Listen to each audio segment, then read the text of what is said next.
Andrea, thank you, Audrey. Um, Andrea, would you like to start?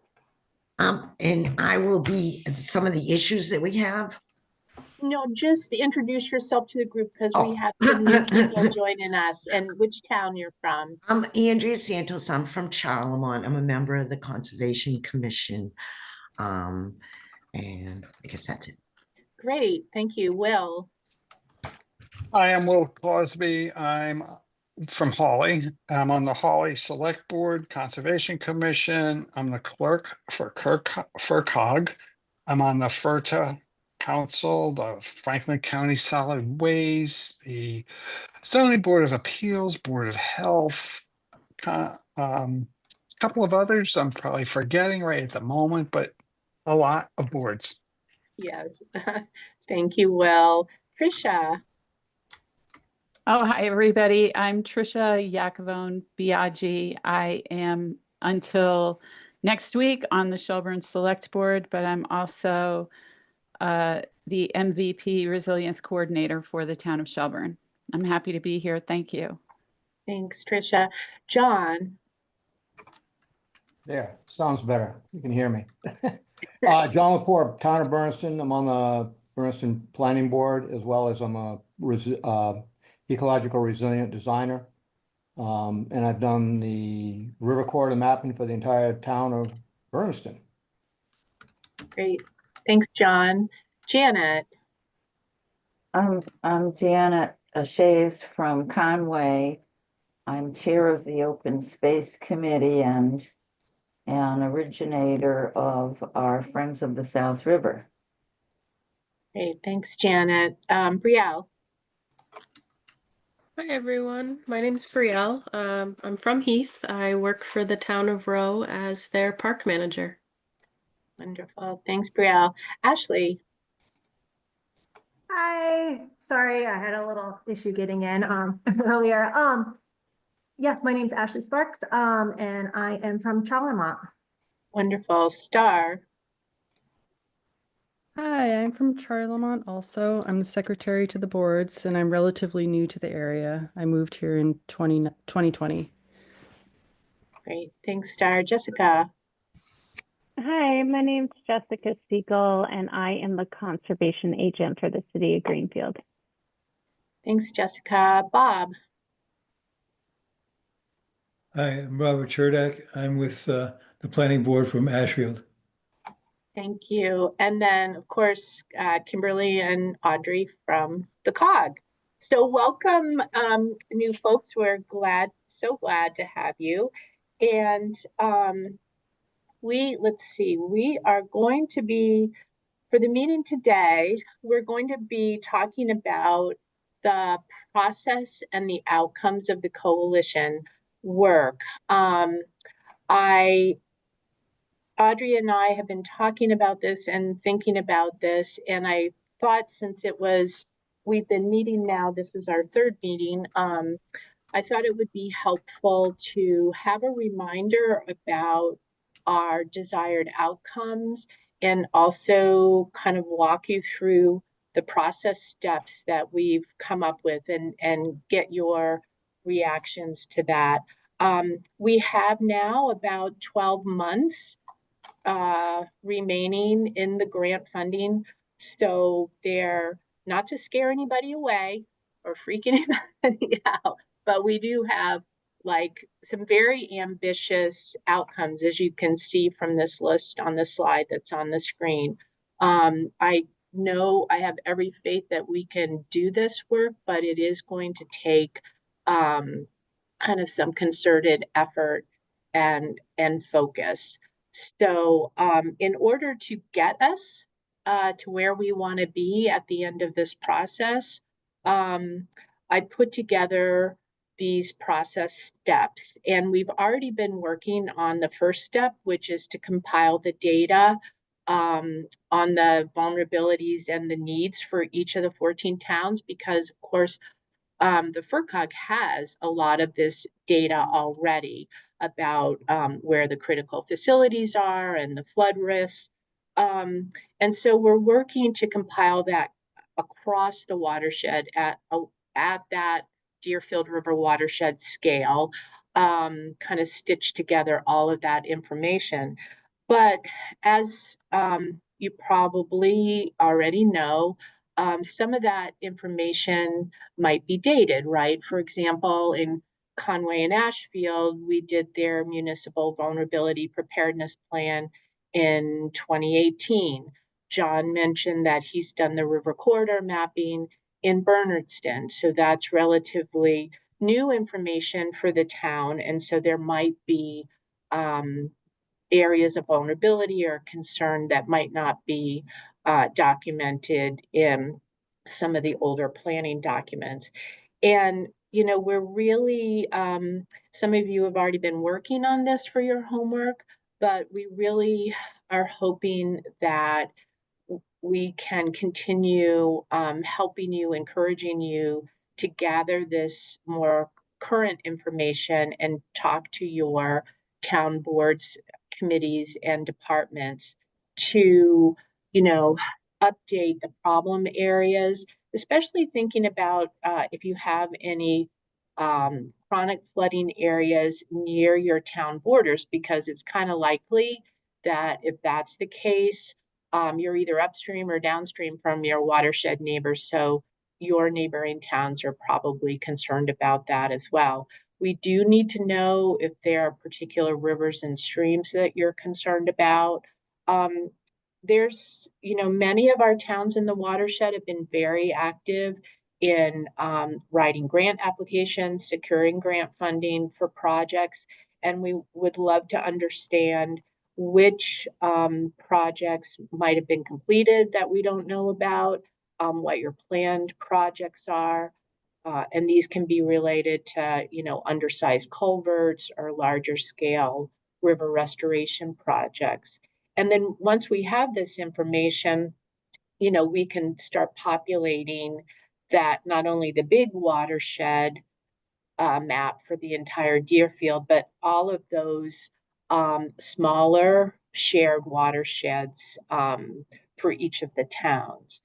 And if you do have any ideas for intertown coordination, whether that be applying jointly for grant funding or capacity building, capacity sharing, we'd love to hear about that.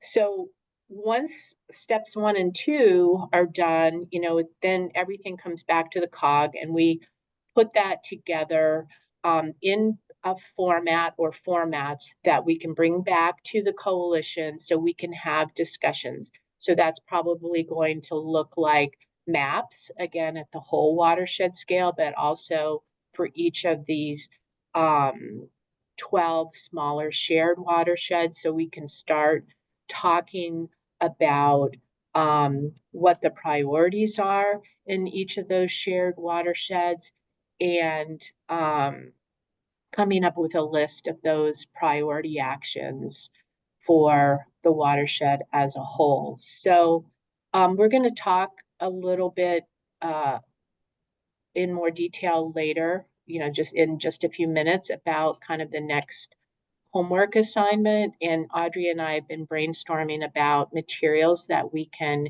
give you to help with that, you know, those discussions and that information gathering in your towns. And we'll talk a bit about that and see if you have any suggestions for what would be helpful for you.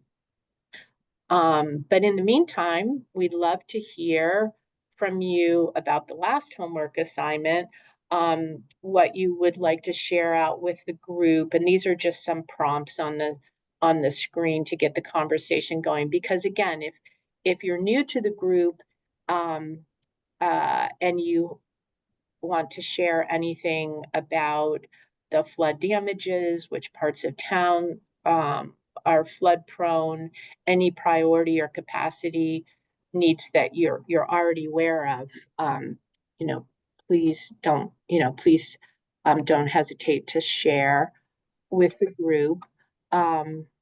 We can start, because I know Andrea already told me or told us that she had some homework to share out. So do you mind being first, Andrea? No, But maybe Star and Ashley can help me, because they came up with most of these ideas. But we have a lot of issues. A lot of it has to do with trash in the river, and sewerage as well. We have a lot of people using the river for entertainment, and but there are very few that aren't, and really nowhere to go to the bathroom, which is an issue because they just go on the side of the river. With there's things like invasive plants, and is there any more? Is there any more about this, Star or Ashley, that we've come up with? Is Yeah, I can definitely add to that a little bit. Thank you. And in terms of the trash, we're dealing with a lot of, there's still stuff from when Irene came through and flooded. And I've done 2 river cleanups so far in Charlemont, and when I do them, I notice things like Japanese knotweed, a lot of garbage gets caught up in them, and then it hides. So if you look in the Japanese knotweed along the river, you'll find tires and things like that.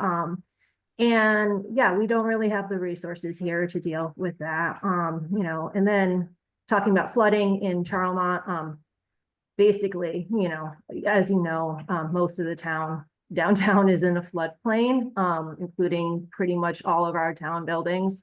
And in Irene, I think it got I wasn't here during that time. I was out of the area, but my understanding is it got pretty close to everything in downtown Charlemont. Flooded the waste treatment plant. Yeah, that's Which was but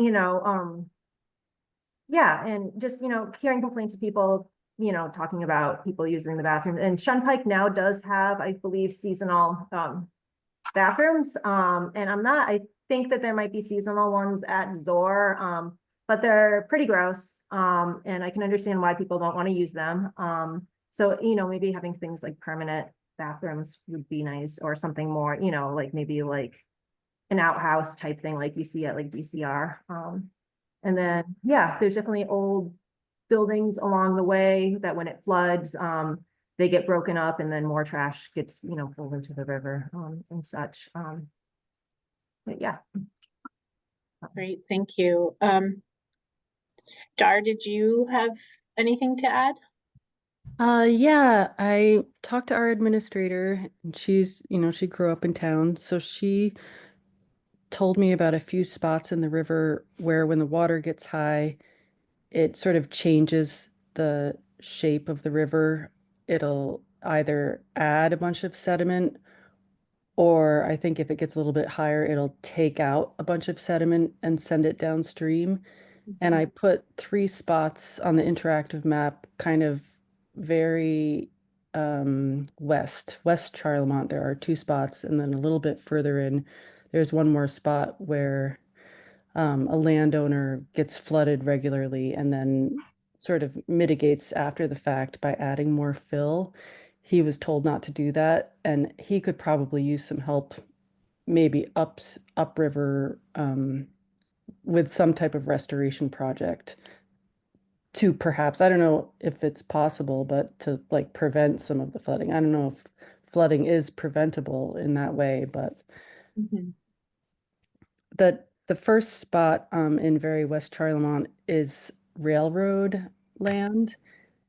And so a lot of sort of railroad detritus ends up in the water, like railroad ties and also road material, I've heard there. Okay. So that's all very helpful information. Thank you for that. And Star, you said you put things on the interactive map, so Audrey and I can take a look at that. Right. Thank you for doing that. Great. Does anyone else welcome Carolyn?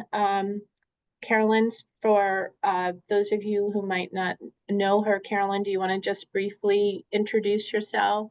Because we have some other new members here today.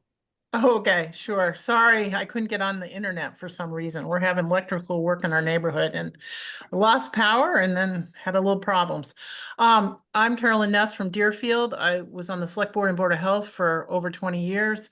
Planning Board before that for a couple, 20 years maybe. So I've had a lot of experience with flooding and I'm chair of our local conservation district, and I'm president of the Massachusetts Association of Conservation Districts. And we're basically trying to do a lot of work with flooding for many years. And Thank you, Sharon. yeah, Deerfield's at the Um, bottom of the bowl at the confluence of the Greenfield, the Green River, the Deerfield River, and the Connecticut. So we get an awful lot going on. Yes, definitely. So we were just reporting out for those who had been able to do some of the homework assignment, and these prompts on the slide were just some of the information. I'm glad to go if you want me to. Sure, yeah, definitely. I'm available whenever you want. Oh, it doesn't matter, whatever you want to do, Kimberly. Well, Jana, do you want to go first or second? Oh, I mean, I Go now. Yeah. Sure, I'll go. I have a lot of respect and admiration for Carolyn, and so I whatever, don't really want to jump in ahead of you, but here I am. In Conway, Irene devastated the town, and water was flowing over our main street, threatened the library, and sent major havoc downstream to our prize Natural Roots farm.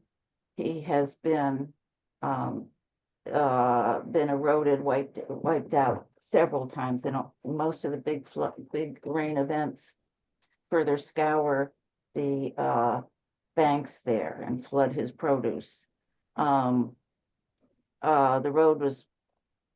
That road from Conway to Shelburne was impassable. We've had a lot of work, FERCog's done a lot of work, planning and assessing. Most recently, the first priority is a replacement of our Main Street bridge, which is an undersized culvert. And it's a major project that would, if the culvert was bigger, we think it would significantly reduce much further downstream erosion and havoc. And so that's probably our first, the last study with the hydrologists in detail determined that was would be most impactful. We have other floodplain reconnections that we'd like to do, and those are also have been thought about for a long time, but they would be very impactful all the way downstream, reducing velocity. Should I add anything, Kimberly, or is that enough of a? I think that's great, Janet. Thank you. And if you and or Bob wanted to talk about just the conversations or coordination or anything that's happened between Ashfield and Conway over the years, because there has been there was that joint MVP application several years ago, grant application, where the towns were kind of working on separate projects, but it was all still tied back to the shared South River and the shared South River watershed.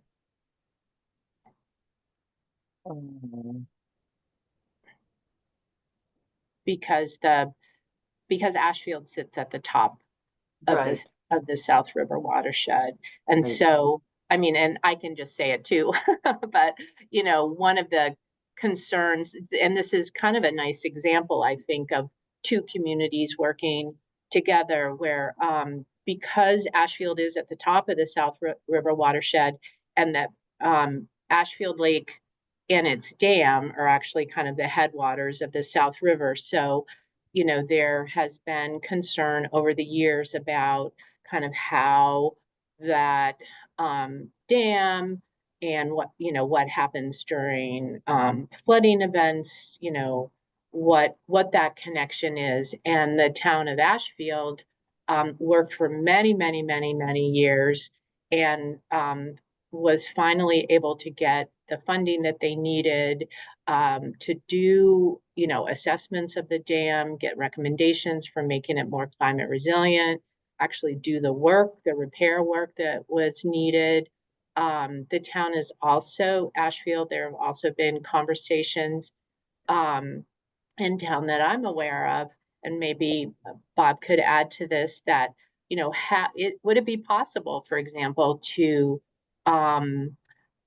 monitor and control releases from the dam in some way that would help mitigate downstream flooding in the South River. So I feel that that's just a nice example of two communities in a shared watershed Yes, working that, together. that would be wonderful. But and on the other end, the flooding through Conway and all that velocity impacts Deerfield. Right. Right? Right. Right. So the more that we can mitigate some of our huge flows in big events is going to help Deerfield. So I would definitely consider that as a regional impact. All right, Yeah. Carolyn, is that buy into that?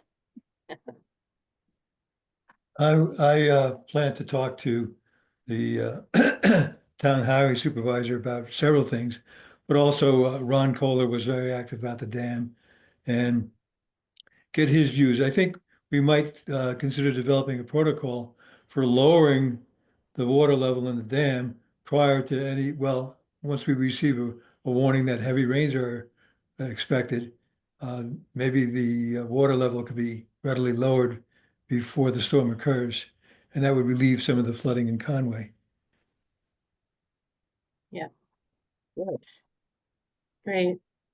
Thank you. Thank you both. Carolyn? Well, it always boils down to money. We have two separate issues in town. So I just want to tell you what we're doing in one area, then we'll focus on the Deerfield, which of course is what we're all concerned about here. But we are working on Bloody Brook. We got an MVP grant of 176,000 that we are working on the Bloody Brook watershed, which is South Deerfield. And what we're doing there is doing a hydraulic study of both the Bloody Brook and the Blackstone Brook, which is further south on Sugarloaf Street. The idea is that we're trying to do it, get data on the, you know, potential flooding. Well, guess what? It's going to be completely covered in 16 inches of water in any 100-year event down there, because the railroad acts as a berm and it holds the water in. So naturally, we're trying to focus on that. We're using PL 566. It's a program in the Farm Bill, which is on hold at the moment because the Farm Bill is expired for 2 years. I mean, it's expired in September 23, and it's been extended, but no new projects are started. And PL 566 is exciting, and it's something that we could probably use in the Deerfield River watershed. And it's a resiliency to build in resiliency. It hasn't been used in New England very much, but it's been around since 1954. And what it does is give you money, federal money, and it works with all the different kinds of partners, agriculture, residential, as well as state entities and municipal entities. So it's perfect for us because we got state projects, we got, you know, culverts, we got railroad culverts, we got agricultural culverts, and we got all kinds of issues in the Bloody Brook. So we're working on that, but it's temporarily on hold because we have no money. So back to the Deerfield watershed that we've been working on, or I've been working on since 2005, which was my first flooding event in the Deerfield River watershed. And we have all kinds of problems. Agriculture, fields flood, huge impact. It's richest, best soil 90 in the world, top 5%. But unfortunately, it's starting to flood more and more. It's not that great or difficult for when we have droughts, but when we have these flooding, intense raining flooding events, it's really problematic for our farmers. We do get debris, both industrial, commercial, and residential coming down, retail, like propane tanks, all kinds of stuff coming down from the flooding events further up on the watershed. We get quite a lot of erosion, and we have invasive species, all that kind of stuff. But our Deerfield Academy, all its dorms and classrooms, historic Deerfield with its historic homes, as well as residential and farm properties, all get flooded. The town has quite a lot of infrastructure, of course, along the Deerfield River that is highly impacted. And it's been replaced a couple times in my tenure as Select Board of Health. We're trying to make sure we're upgrading and using as most cutting edge that we can with estimates as far as what's predicted in the future and what we can do. So as we're replacing things, we're doing as much as we can. We, under the July 23, excuse me, a couple years ago, storm, we had 8 inches, as Conway was tremendously damaged, so is Deerfield, Old Deerfield area. It was about $20 million worth of damage if you had normally gone out to get it repaired. Fortunately, between the town money of $600,000 and the state reimbursement, we were able to do quite a lot of work and replacement with upgraded culverts and ditches. But we've got to figure out a way to maintain the ditches, because every major storm like we've had since July and the repairs put silt. Basically, when Irene hit, it was a really bad year. August, we had Irene, and then we had more events that were bad, and we had a landslide from up on the Cumtock Ridge come down, very seriously plugged everything up. And that was, again, 2011, November 2011. As a result, we had all kinds of geologists and all, because mudslides are not, and landslides are not very common really here. And we had all kinds of analysis. Basically, the mountain is moving to the river, so there's nothing we can do. So we have to realistically plan for the constant silting of the movement and the movement of water, and especially in these intense events as we move forward. I have been able to get DEP to, even though the Deerfield River has been dropped off the impaired waters list, from the Stillwater Bridge down to the Connecticut River, DEP technically said we could go with the impaired water designation because the amount of silt. We have so many pictures, so much silt, that they agreed verbally anyway. I haven't been able to follow up on that, so because we just haven't had any projects that needed that verification, but that does look like we are able to do that. So we have always listed out a primary list of priorities and needs with culverts. Basically a lot more culverting, upgrading of culverts. But also we have a maintenance plan that we're trying to put together as a bundled NOI. We're one of the few communities across the state that have a bundled NOI, and we're trying to get that approved in a manner that will not be a big issue for us. Because of course, again, it always comes down to money. Every time you try to do something, it's extremely expensive for permitting and engineering. As everybody knows, most of the projects now are 40 to 60% engineering and permitting. So what we're trying to do is figure out ways that we can work on this with lesser money. And Can again, you, are you able to share or direct or point me to the bundled NOI for these, I assume it's for culvert and yes, culvert projects? That would be super helpful, Carolyn. The COG working with, PVPC, the Pioneer Valley Planning Commission and the Berkshire Regional Planning Commission, we've developed a bundled notice of intent for stormwater management practices on dirt roads, on gravel roads, which I know are a challenge for many of our towns in the Deerfield River watershed. So I think that's one tool in our toolbox. Does everyone know what a bundled, like, this is a notice of intent that would go to a town conservation commission, and basically instead of having to go before the conservation commission for each individual project, you bundle kind of similar projects that have similar kind of goals or benefits, right? Like, so for stormwater management, whether it's, you know, cleaning out ditches or lining, you know, creating new ditches or turnouts on gravel roads. So it's a more streamlined way to get things done. So that would be great, Carolyn, if you could either share it or point me in the right direction. I think the other thing that piqued my interest was the Farm Bill funding, and maybe as a group, once we have some of our priority projects together, is, you know, one of the things we'll talk about is like, well, where are we going to all get this money, right, to do this work? And there's oftentimes there's power in numbers, right? So coming together as a coalition across the watershed and saying, here are our shared problems. Here's what we need money for. So I think if you can share that information and what you're hoping to sure. do for Bloody Brook, that would be great. And I think the other thing that, like, my ears pricked up about was um, this challenge of dealing with stormwater runoff from higher elevation areas, right, coming down into lower elevation areas.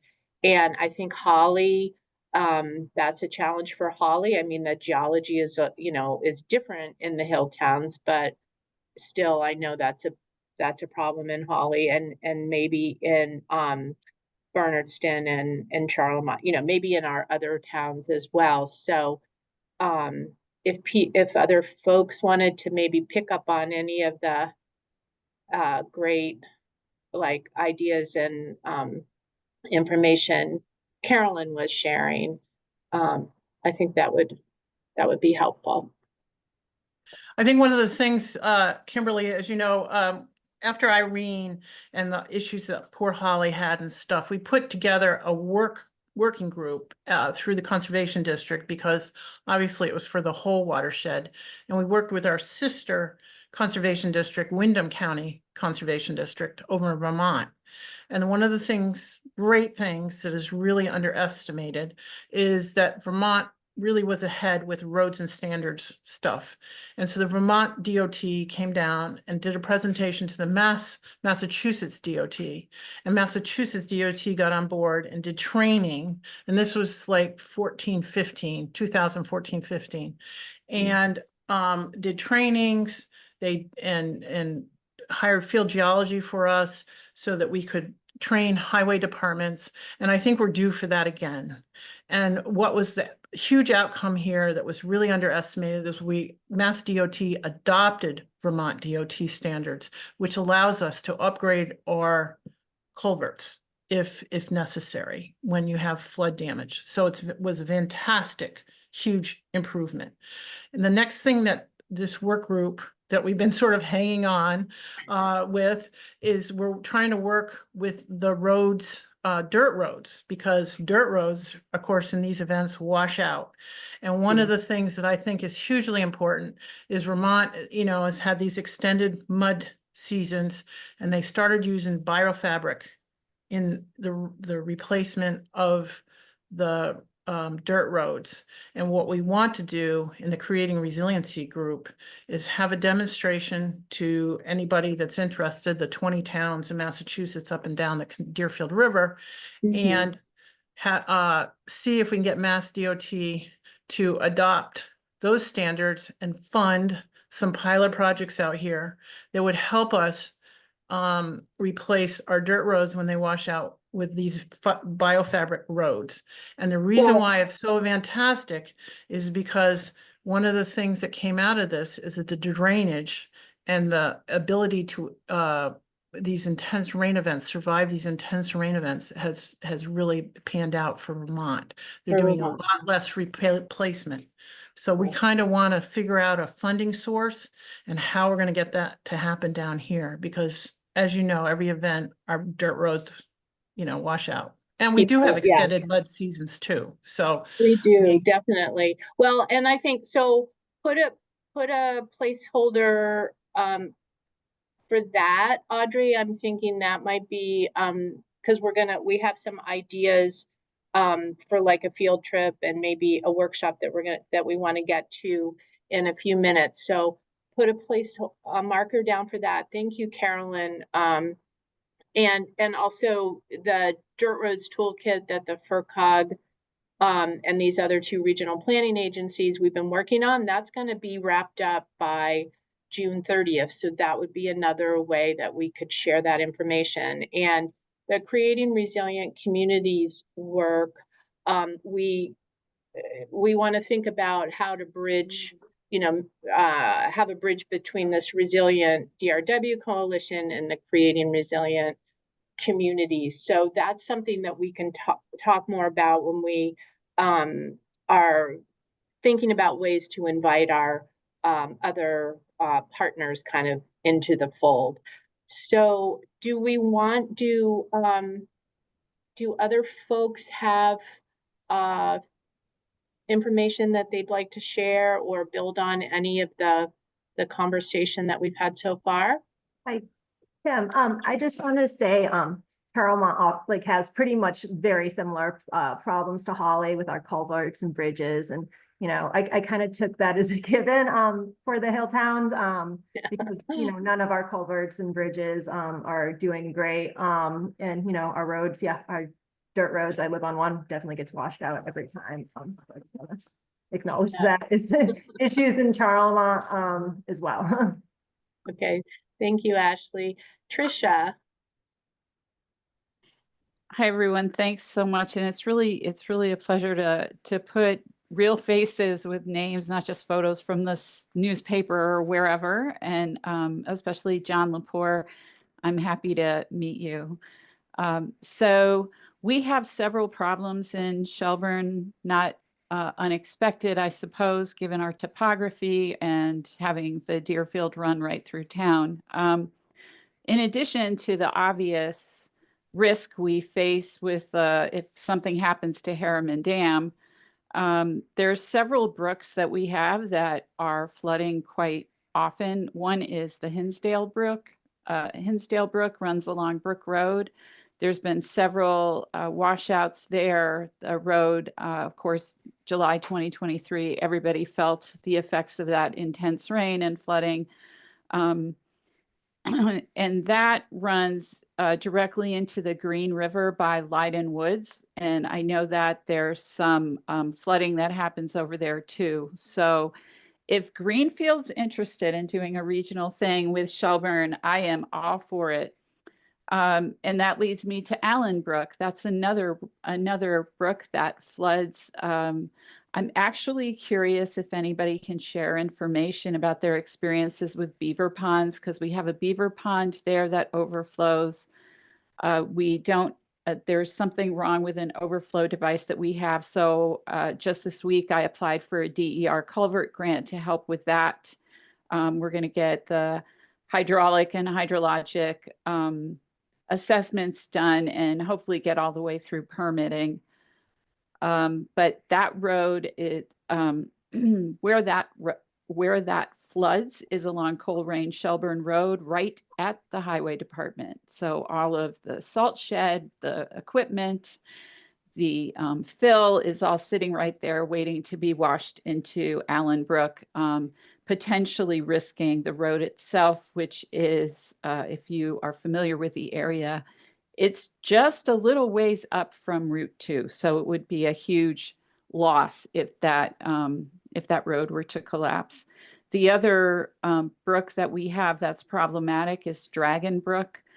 That oddly runs in its entirety through Shelburne and empties into the Deerfield. Oh, the Allen also empties into the Green. So if Greenfield is interested in doing a joint project there, we're happy to do that.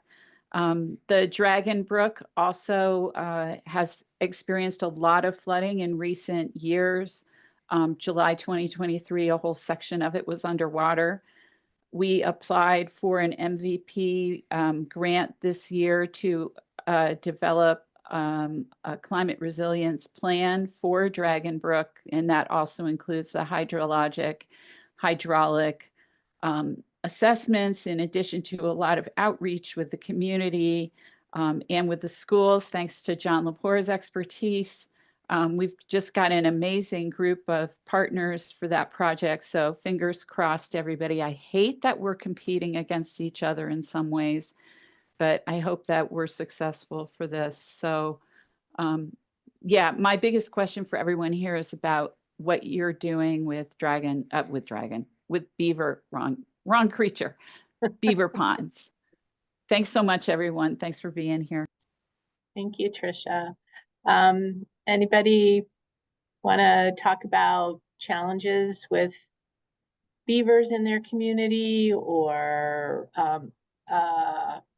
managing stormwater in more upland areas, dams? What are some of the other things we've touched upon? Roads, they're dirt roads, they're paved roads. Any other sharing? All right, well, you'll have another opportunity to think about all of this when we send you a homework packet that Audrey and I are working on. But in the meantime, Audrey, do you want to, if there's no more discussion, we'll move on to the next item on the agenda, which is the project website and the newsletter? Sure, yeah, as long as you can, keep moving the PowerPoint forward, I'll talk about this. And if anyone does come up with something that they want to just tell us now about their homework assignment, they can. You can interrupt me at any time. So this is a PowerPoint slide, and it's a screenshot of our updated webpage. So we've been talking about this webpage since we first met, and we've been building it out. So you can see the left side is the top of the page, and I'm actually going to drop a link in the chat to everyone with the link to this webpage. So if you click on that link, you can follow along with these screenshots too. So it's just the top and a little blurb about us, and we might change some of this text just to update it throughout the process. We have on the right side of that dark blue ribbon about when our next meeting is. And then underneath that is a graphic just generally about our timeline and what we're going to be doing. We've created this beautiful logo that for our group that we might be sharing in other documents in the future. And then on the left is just another web link for the framework for resilience. So a lot of you requested to get hard copies of those, and we sent those out in the mail. And I'm pretty sure most everyone here requested hard copies, one or multiple. But if you lose it, or if it's easier to just search for things using your computer, you can always find it here. Oh, and then if you I'm sorry. Oh, Audrey, I'm sorry. I'm just wanted to interrupt about that. We have plenty of hard copies of a framework for resilience. So when you're talking to other folks in your towns, if they would love a hard copy of this beautiful. It's a beautifully done, like presented document. Just let us know, and we're happy to mail out more copies. Yep. Thanks, Audrey. Yeah, that's right. And we've already mailed some people multiple copies for, multiple people. So, and then on the right side of this PowerPoint, or if you're following on the website and you start to scroll down, you'll see these different headings: public comments, tools, meeting materials, and videos. So under the public comment tools, we have the map that we have been talking about the last 2 meetings. So that's going to live there for now. So it says interactive map. So you click on the link under that. That's the map that we can you can use on your own. You can use it while you're doing your next homework assignment, or you can take it with you to the appropriate meetings to get more feedback. Underneath that is a link on how to use the map. So if it's kind of confusing, you can open that link up, and it should be a little more simplified. And if it's not, then you can always reach out to me. Underneath that is another way to give feedback. So There's a these theme are here. sort of the most just different ways to give feedback. And we would, it makes more sense to send it through this avenue rather than someone random emailing us, or through one of you to then tell us. So it's the same thing. It's just, if you're at a meeting and people don't like the map, it's too confusing, whatever, you can have them fill out this form. And it's basically just a verbal written description of what the problem is, where it is, whatever. And then we get an email. So then an email gets forwarded to me about who sent it and what they said. And then I can upload that onto the map. Underneath that is some resources. So you can see here, there's the Deerfield Watershed Stream Crossing Explorer and the Climate Resilient South River Story Map. So both of those 2 things are 2 things that the story map we looked at the last meeting, and the Stream Crossing Explorer is something we talked about at the last meeting. So we'll be dumping resources there as we keep sharing them throughout the next year. And then if you all have resources you want the group to share and you don't mind it shared with the public, we can put them here just so they're all in one spot rather than having to look through your emails and all that. And so then the right side, pretty simple, meeting materials and videos. So you click the month that we had our meeting, and then you get the PowerPoint presentation, you get our meeting notes, and you get this whole recording of our meeting. So hopefully no one else will be watching those videos. I doubt they will. So, but just knowing that those are going to be online. And yeah, that's actually it for the website updates. Okay. Do you want me to go to the next slide? Yeah, unless people have questions, you can go to the next slide. Are there any questions? Yeah, I just had one question I threw in the chat. That Stream Explorer that you showed, or that you're linked to, is that different than the one from NAACC? Kimberly It can looks probably a little answer different. that. It is. So it does have the NAACC, which North Atlantic something or other, stream crossing something or other. So this was the project that MassDOT, UMass, Trout Unlimited did to kind of beef up, build out the NAC database.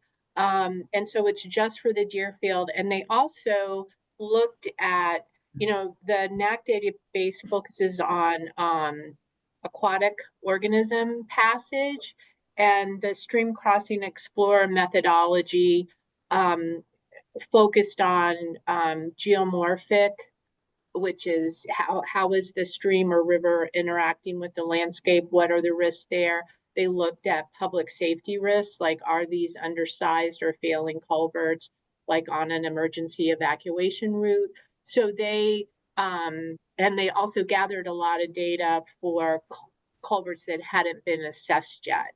So these are all culverts that, if they are replaced, have to meet the stream crossing standards. There's a whole nother body of work that the COG has compiled that includes drainage culverts as well as culverts that have to meet the stream crossing standards. And those are the high risk culvert inventories that the COG has done. Audrey, I think we've talked about trying to figure out how to link people to those reports because they do live on our website. Yeah, that was a little more complicated, so that's why I didn't get around to it just now.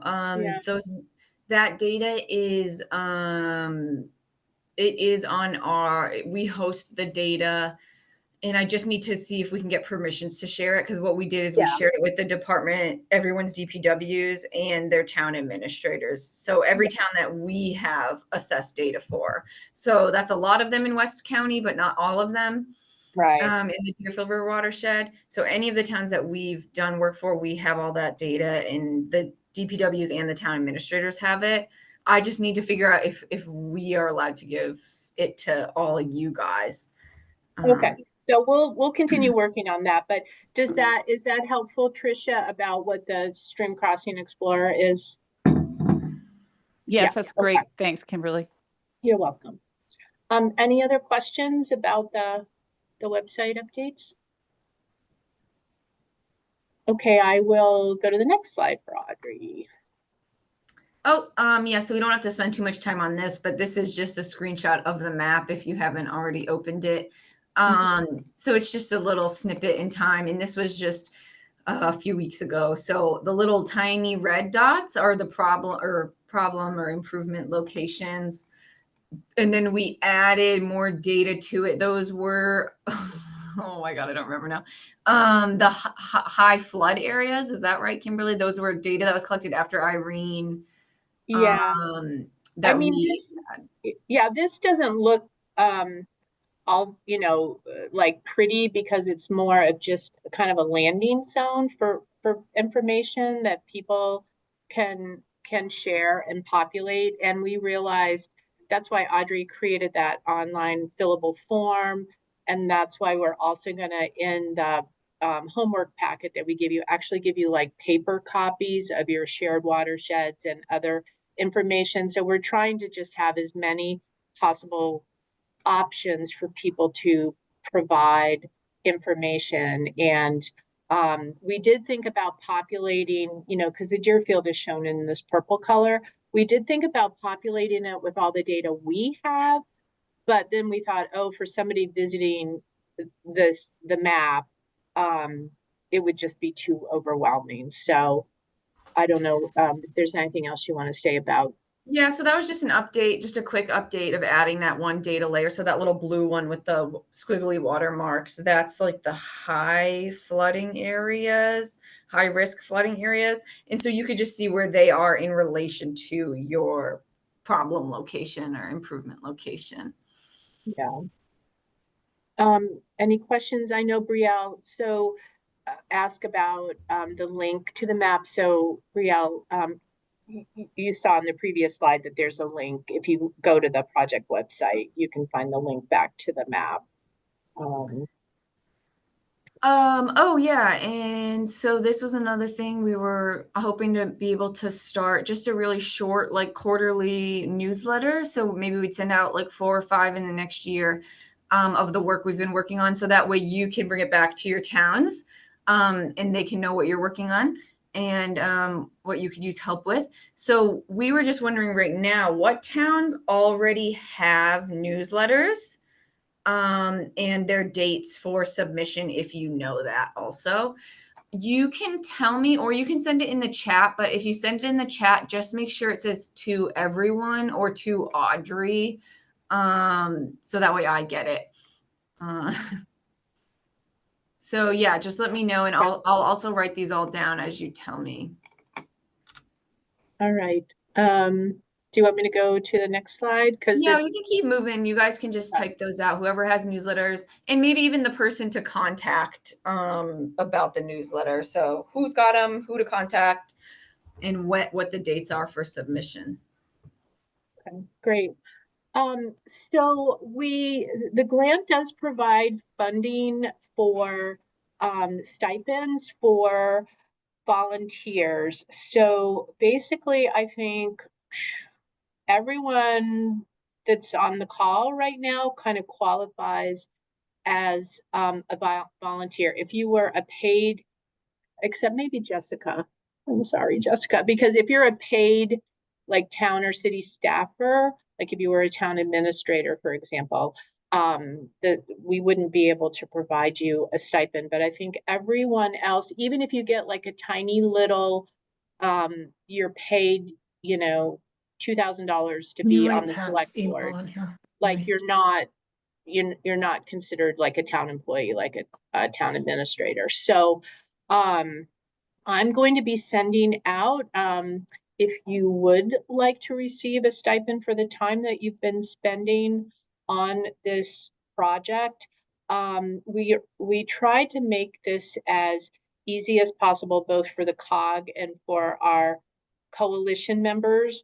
And our way to do that was to pay you for your time with Visa gift cards. So I will send out kind of the documentation that we need to give back to the grant funder, and you will self-report for the time that you have spent attending these meetings. And then if you've done any work outside of the meetings, like you've done your homework or you've done other prep for the meetings, you're not required, to submit for the stipend, but I did want to, it's available to you. So I will send that information out. What we hope to do, just for ease of our own bookkeeping, is our fiscal year is ending June 30th. So what we would like to do is have one payment to you with the Visa gift cards, by the end of the fiscal year, June 30th. If And we can figure out the logistics of how I would get get the gift card to you. I could mail them, they could be dropped off if you're coming into Greenfield, but we could figure all of that out. So if you have any questions once you see this information from me, please feel free to reach out to me. And because we value your participation, as does the state, because the grant is providing the money for us to pay you for your time. So any questions right now about that? All right, great. Audrey, do you want to talk about this idea you and I have been bouncing around? Yeah, of course. So I think we sort of might have sprinkled this idea at the last meeting, but we wanted to all to get together in person and check out some sites that would be great topics of discussion for this group. So we were hoping to get us all together sometime later this summer, maybe late August when people's schedules are more available, or I don't even know about early September. I think July might be a little too busy with vacations and whatnot. So yeah, the thought was doing a half day, 3/4 of a day outing someday during the week where everyone would come here to Greenfield and we'd meet at our office, and we'd start with a presentation about some of the sites we're going to, and then we'd all take a bus together. We'd rent a bus and go to these different sites. So for example, some of the sites we had in mind were Conway, Coleraine, and maybe Greenfield. And I don't know if we need to talk about the details of that, but we can.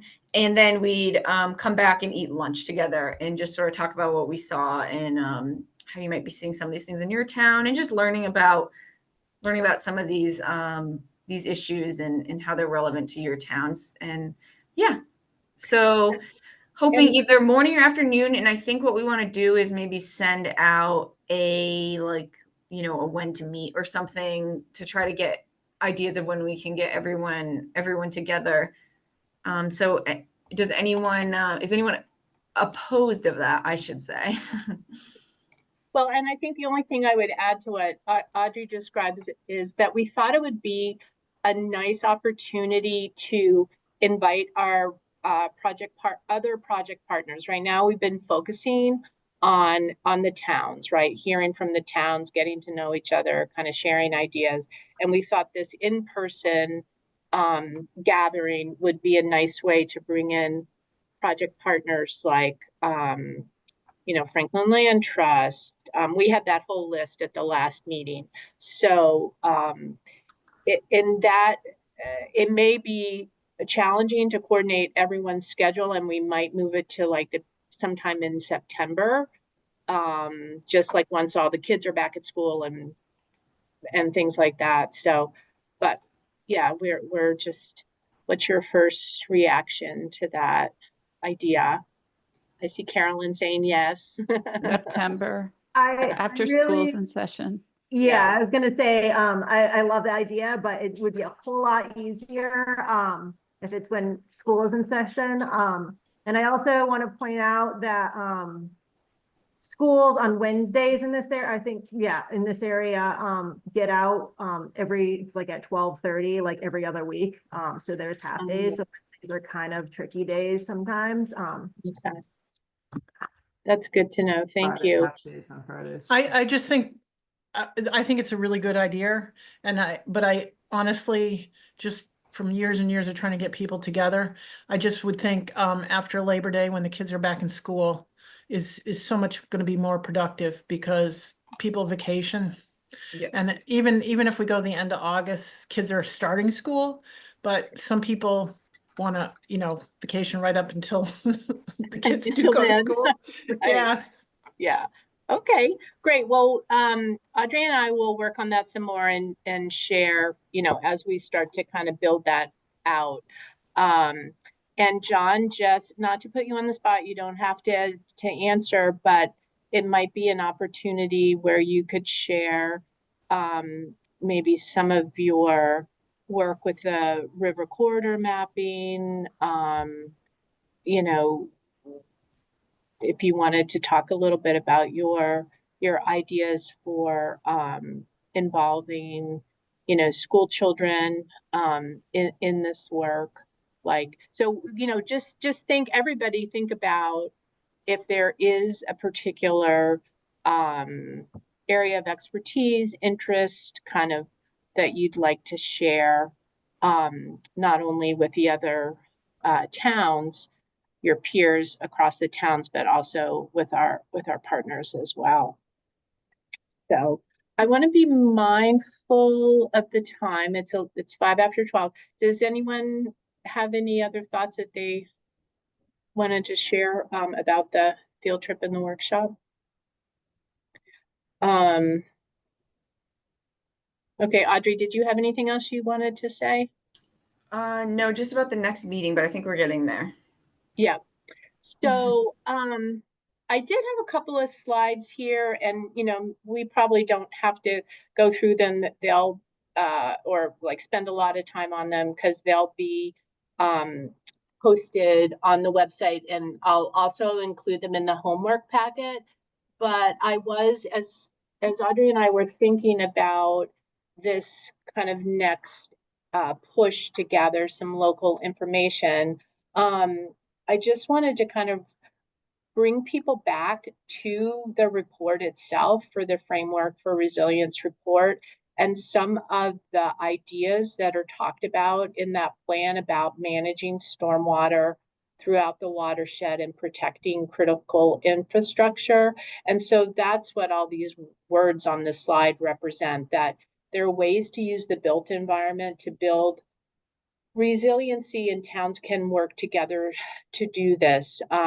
Deerfield's been a leader in updating their land use regulations to better manage stormwater. Shelburne recently worked on a project related to stormwater management. Conway and Ashfield have been leaders in, thinking about like river corridor protection overlay districts. So, and Greenfield is going to be, Greenfield has talked about this as well. So there's a lot of shared experience that we all hold with how we can regulate and manage land uses within our towns that help our towns, but also help across these shared watersheds. And we've talked about slowing the flow of stormwater runoff from upland watershed areas. And it would be so helpful when you get these packets from us, you're going to have maps in them where you can identify problem areas. And I'm going to skip ahead to this slide, which shows you kind of the level of detail that we're hoping to get back. And this is in a framework for resilience. It's an example, actually, it's Charlemont, of like problem or challenging areas and kind of what the opportunities are. If you have ideas about how to address these, problems or challenges, great, but that's not really kind of what we're looking for at this point. It's more like putting circles on maps, putting lines on maps, like in this case, here's the Deerfield River going through downtown Charlemont.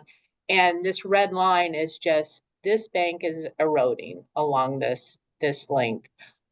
Here's critical infrastructure that is right in the floodplain and, threatened by floods. This green line coming down here is a tributary that,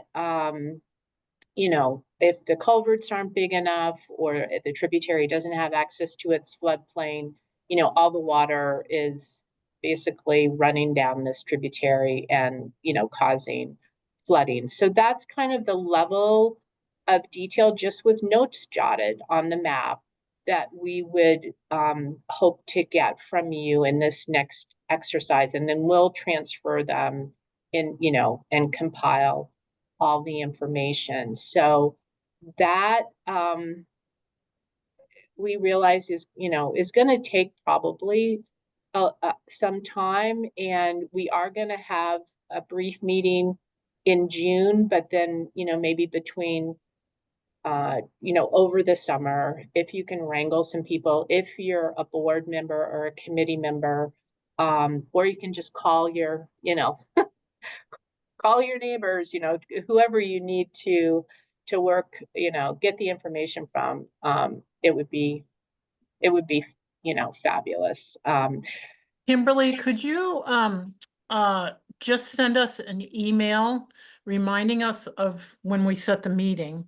Obviously, sometime, in September or whatever, whenever we set the meeting, but a list of the actual homework assignment, okay? Because this is a little bit complicated, so it would be so much easier to have like a checklist, you know what I mean? Oh, that's a great idea. Okay. Yeah. So this is helpful, Carolyn, because Audrey and I are still kind of trying to decide like how to present this information in the packet. So a checklist. Does an aerial photo like this work for most people if we label like some of the roads? Are we able to mark lines? Mark spots? Oh yeah, these are going to be paper maps, Janet, that we send you. Yeah. Okay. I wanted to say, because I actually am really familiar with this part right here that we're talking about right now. And the school had recently was interested in working with the Woodland Partnership and doing some Japanese knotweed removal, which is an issue there. I'm assuming that a lot of that erosion is, not helped by that. And when they received, the plans back, they had proposed to spray like 2 acres of Roundup on the Japanese knotweed in order to plant native species. That was super concerning to the school. Obviously, Roundup has a lot of, it's been pretty widely studied, especially with exposure to young kids. And I think that, when we're thinking of these things, having the nature-based solutions, like the Vermont Land Trust has put out. Have you seen the video on like Japanese knotweed from them? No, I haven't, but we'll look it up. Yeah, it's a really good one, and they've been pretty successful. And they stressed stopping it upstream. But yeah, just, being mindful of, Do that that's- whole thing, you can put a raise Does hand on that your. show a proven track record of nature? Oh, Janet, you muted yourself, I think inadvertently. One of the things that we're doing as a Franklin Conservation District, as Kimberly knows, is we have a recipe for Japanese knotweed it's a gallon of, I believe it's a gallon of vinegar, 2 cups of Epsom salts, a few squeezes of like dish soap, type of thing. I'm probably missing something. And then are buying syringes, if we can ever get our latest grant done. We're buying syringes so that people, when they cut the Japanese knotweed, they can inject it just as they would with Roundup. But we have found several articles that show that the vinegar, Epsom salts, and the dish soap are effective. And that is far better than using Roundup. Because we were told over the years that Roundup is the only choice, but this seems to be a nature-based, more friendlier solution. I might caution you to not publish and share that. The salt can have much more lasting impacts on the soil health. Vinegar does change the. I know. And I know. vinegar is detrimental also. I'm glad you all brought this up because just for example, we got a nice tree planting grant through the Woodlands Partnership after this beautiful study that was commissioned by them for the whole river watershed. It was done by the Conway landscape students. And it's a fabulous resource. And we were one of the top first projects, and it was funded. The reason we were selected is because our South River meadow was virtually free of knotweed, and you could see the riverbanks. And you really can't plant new native plants with the knotweed roots, and they are not effective over the long term in bank stabilizations. And any work and projects that are done usually have to be treated first. I mean, it's a huge impediment to a lot of projects. So clearly, I think in terms of like this screen we're looking at now, challenges that knotweed has to be up there. Yeah. I mean, are we agreed mostly as a Well, group? I mean, other invasives get rid too. of it. Yeah. Yes. Just shovel it around or wait 10 years for the roots to die. Yeah. Well, the erosion is an issue. It's truly an issue. Yeah. And Well, and this list of challenges too, I mean, I'm glad people are bringing up other concerns because this report was, done in 2019. And so yeah, the knotweed is challenging. I think one approach, and this is where the South River Meadow in Conway has been very successful, is that there was use of chemical agents to eradicate the invasives there, and the native plants have been planted. But I think really the most important thing has been that Friends of the South River and other folks in town have taken the responsibility of maintaining that property and being vigilant about the invasives. So it's a huge problem in the Deerfield. So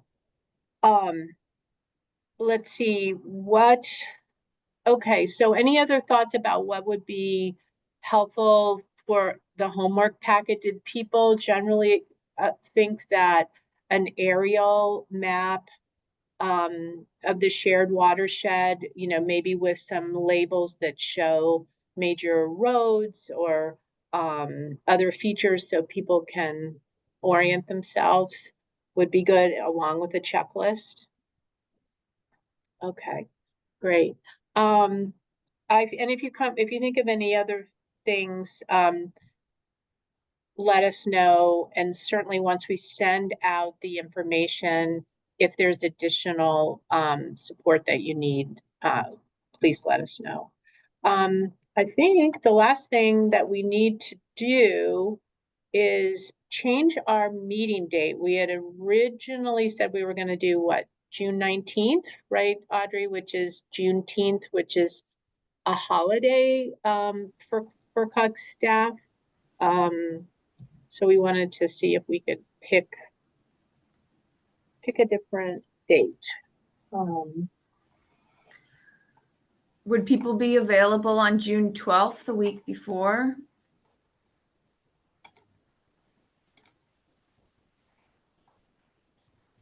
I would. Yeah, that's fine. Yes. Okay, so there's the week before and the week after would probably be the best options. Although for the end of our year, Kimberly, I don't know if it's better if we have it earlier rather than later, just in terms of like wrapping things up for MVP and billing and all that. I think the 12th would be the best if most people are available, and we can do the same time, you know, 11 to 12:30. So it sounded like there were quite a few of you that would, Yeah. Thursday, June 12th would work for. No? I can't make that, but Okay. Well, we will, because Audrey's created this great project website, we will have, you know, the meeting, we'll record the meeting and post that. And, oh, Audrey, do you want to go over the preliminary agenda?